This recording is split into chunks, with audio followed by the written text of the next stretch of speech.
این حالت از رنگ رو نگاه کنید، ببین چه بلایی سر رنگ اومده. الان بهتون میگم دلیلش چیه.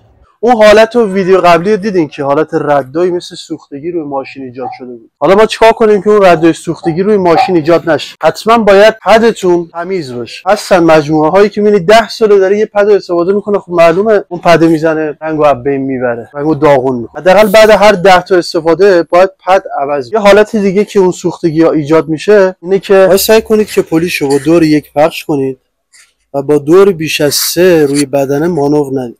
چون تازه کارم هستین قطعا رنگ بدنه رو میسوزه. اگه دوست داری که ادامه این آموزش رو ببینی حتما پیج رو فالو داشته باش. این قسمت یکیشه. قسمت‌های بعدی هم توی ویدیوهای بعدی براتون حتما میذارم. کار با دستگاه‌های مختلف و شناخت انواع پدها و پولیش‌های مختلف.